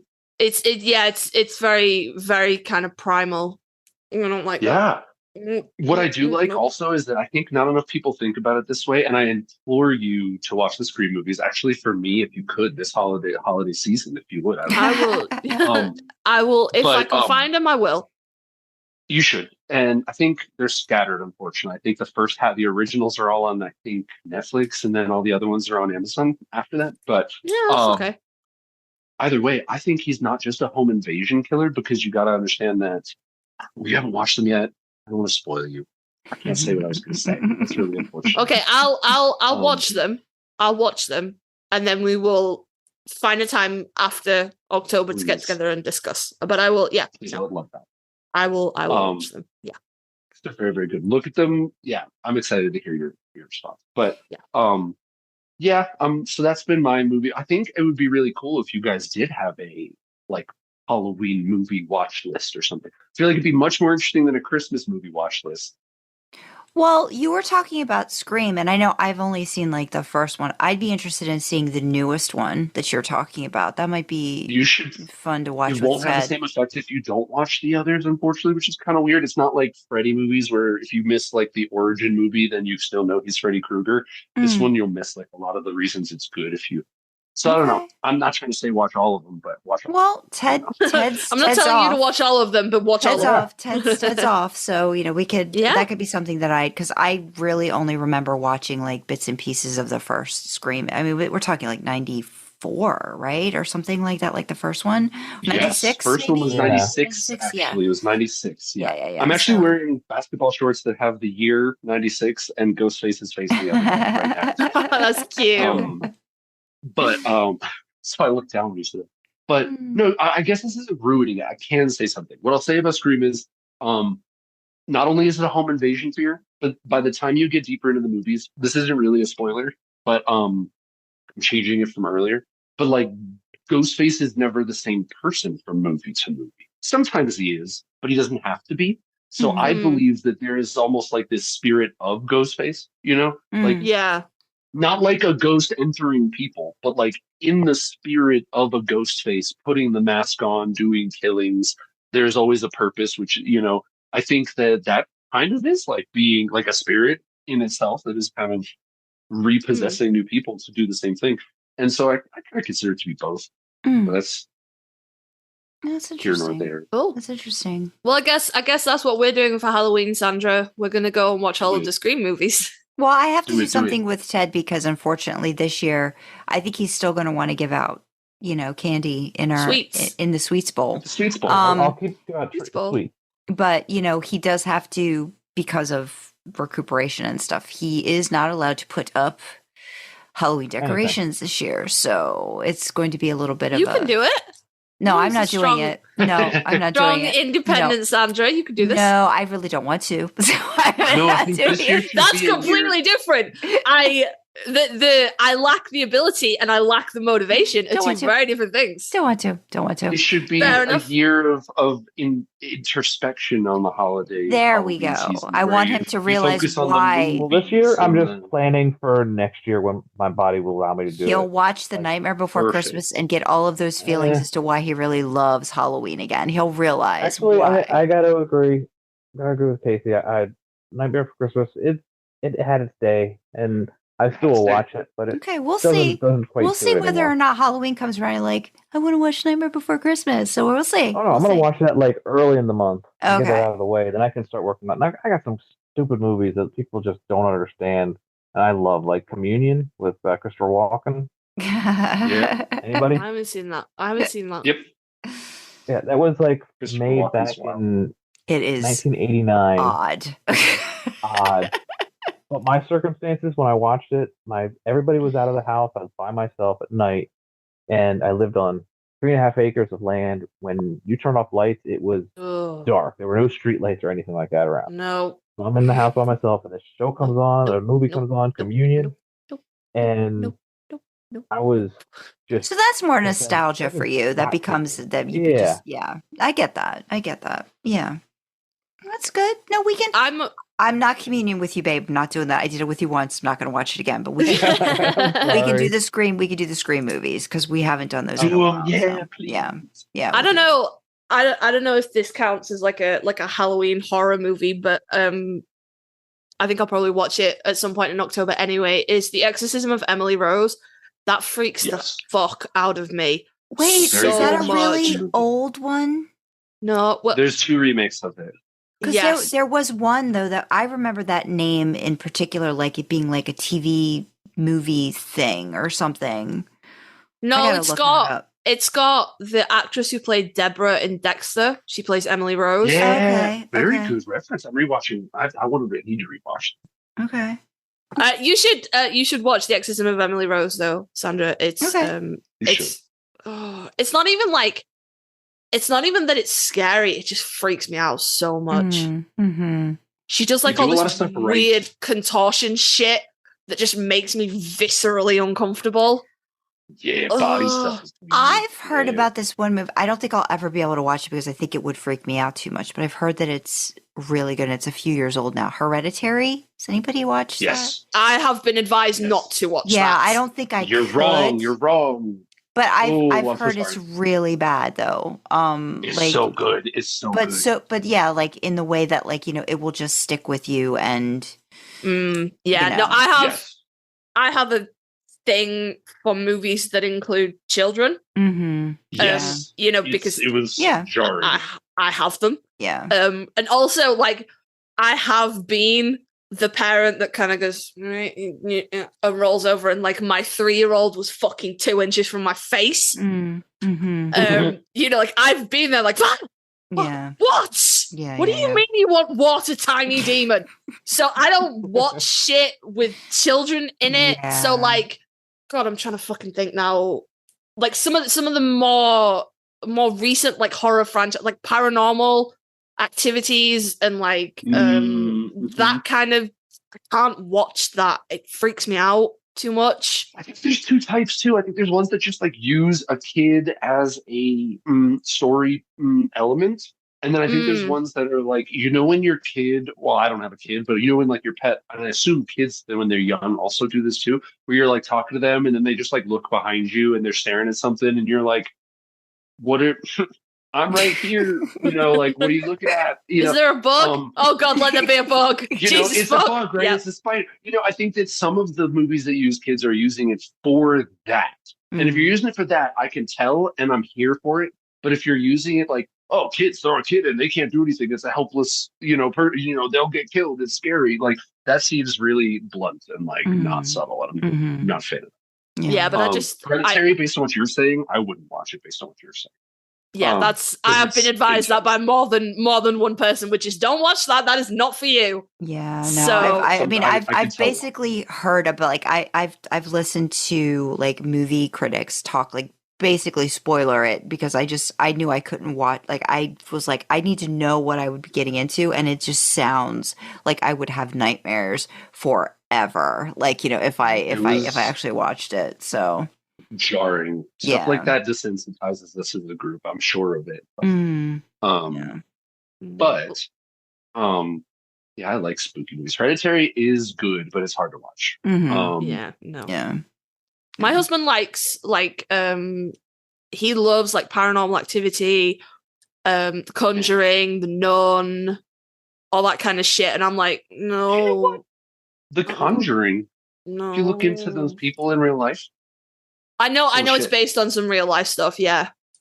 Yeah, well, so it was a real family, but it was a family that was probably like, if there are real people out there really trying to find real paranormal stuff, this is the family from The Conjuring, the couple, bad people in real life. They were exclusively trying to make money off the whole time. It's really bad looking back at history. The movies have probably done more for paranormal anything than anything else, and so but they were real people. Have you seen the Amityville Horror? Any thoughts on that? All of them. As compared to the actual real life murder of the family? Some of them, I feel like a lot of them are pretty accurate because they all you never know what a possession looks like unless you're there, I feel like. So I feel like that part is always like, whether it's the goo coming out of the mouth in the newer one, or whether it's like, there's other versions of how they were possessed. Like, I feel like that part's always going to be different, but I think they got the story probably pretty accurate because that one's pretty cut and dry. I can't remember the town, but there's another example of a very similar situation with a young girl and a family and like a single mom and like 4 siblings, and a bunch of the same stuff was happening around the same time too. It's really interesting stuff. We could go into more of that when I have notes. I'm bad with dates and places. But this was great. I'm glad that we got to do this. We got to talk about Halloween. We got to talk about urban legends, cryptids, all the things, and Ted got to talk about stuff and not worry about spoiling Joey. So that's always good. But yes, Joey, we hope that we get you back on soon. And next time we get you on, it will be great to say, hey, I finished watching season 3 of Supernatural, and I want to talk about the bargain. That's the bargain we'll make. Me and Sandra will watch the Scream movies. Absolutely. And you will finish season 3 of Supernatural, and then we will have to book in twice. And next time, you're getting up at ass o'clock in the morning. Sounds good to me. That's a deal. Booking this shit at like 9 a.m. Casey time, so you fuckers can get up in the morning. No, I'm kidding. Perfect. Goodness, no deal. Goodness. I'll do it. Oh, goodness. No, this was good. But yeah, I'll thank watch you for joining us. I'm excited for season 3. Yeah, thanks for having me. I love this. This was great fun. I'm glad that we were able to have you and get together and chat, because we haven't done it in a while anyway, and you got to chat with Uncle Ted and all that good stuff. But Uncle Ted, are you still awake? Yeah, I'm still awake. Yeah. We can hear you falling into the pillows, babe. Like, don't feel I'm working on putting together the watch list. Okay. Cool. It's the great Pumpkin Charlie Brown. Oh, that'll be cute. And I got all kinds of fun stuff. Yeah, Joey, send over some things that he should watch, because he's got time too. Yeah. Oh, well, I'll send some weird ones, and I'll send some like classic ones. Okay, sounds good. All right, fantastic. Thanks for having me, guys. It's 1 a.m. here. I'll talk to you soon about. Yeah. Oh, it's 1 a.m. Yeah. What time is it there, Ted? 1 a.m. Is it? Yeah. You want to know what time it is here? It's not the same time? 6 in the fucking morning. Well, that doesn't work with the whole flat Earth theory. I know, I'm real sorry. It's just turned 6 in the morning. I bet if I took my headphones out, I can hear my youngest kid crashing around. Yeah, probably. But Joey, we will let you go. Thank you. It was great hearing about. I'm like, we're gonna go full on Goatman and like include stuff. But yes, I've got the links. Wikipedia page open. It's open on my iPad for reading when I've woken up again. Send me links for things you think people might be interested in reading, and I will include them in the description for the episode stuff. Send me links. Yes, I will read them all as well. Okay. Oh yes. Okay, I'll send them to you guys. All right, we're Thank going to let you. you and your uncle go because we're going to do our outro and then we're going to call it a morning/night and do all Sounds the good. things. So thank you. Do you guys know how to exit? Ted, do you know how to exit? Do I have to exit you Yeah. out? Can I just like slam my phone down real hard, or how does No, that work? but if you could try to leave and if you can't, I will boot you and report you to Zoom. So love you, babe. Get out. Bye, Joey. Thanks for hanging out, Ted. Thanks for hanging out, Joey. Great to speak to you both. Bye is awesome. Bye, guys. Bye. Bye. Almost, Ted. Do I need to boot you? Seriously, I'm going to boot you. I love you. Leave him alone. He's figuring it out. There you go. He's gone. He's gone. Oh, that Holy was shit, funny. we stayed on time. Look at that, see? Well, we are tired people, so we are going to do the tired things. people. We're going to do our We have to outro. do this again in 12 hours. Yeah, What we are we do. doing with our lives? We're doing fun things, and then we're going to regret it later, It's good. as we've done with like the Big Bangs and stuff like that. But anyway, this was fun. This was different. This was good. I think people will enjoy. I have learned a lot about, because it's not really something that I know a great deal about. So listening to Joey talk about, like, and he knows a hell of a lot, and he's clearly very passionate about it. And like, I love Ted's story about that's cute as fuck. I love it. I love that. Oh, I like when he gets excited and interested and like, you know, stuff like that. So it's nice to give him that option to talk about it. I love the fact that, like, I was like, that sounds like my literal fucking nightmare. And you were like, no, actually, it's really good. No, I would punch somebody. I'm real, like, I respect the art of that. That's fucking, like, for the people that put that on and the actors and stuff, that's cool as fuck. Like, from way over here where I'm not being chased through the woods, that's freaking awesome. Don't put me in the, no. No, but it was, I will, like, again, I think you just, at least for me, for some reason, even though it is scary and thrilling in a way, it's a safe way to experience that scare. You know what I mean? Because you know that you're in, more likely than not, you know, you could like, you know, you could trip in the woods and hurt yourself. But like normally you're not going to be in peril, you know, like, so it gives you that ability to just kind of like explore. Maybe it just is because the interactive part of it. But yeah, I mean, I was still scared, but I enjoyed it. I did enjoy the fact that I did it, you know, after. It was a fun experience. I'm glad that I got to do that with him because he loved that. And so I think it was the very last time they even did it that I was able to go and see it. So it was like just that sweet spot of like, we'd just been dating a couple years. It was like a year.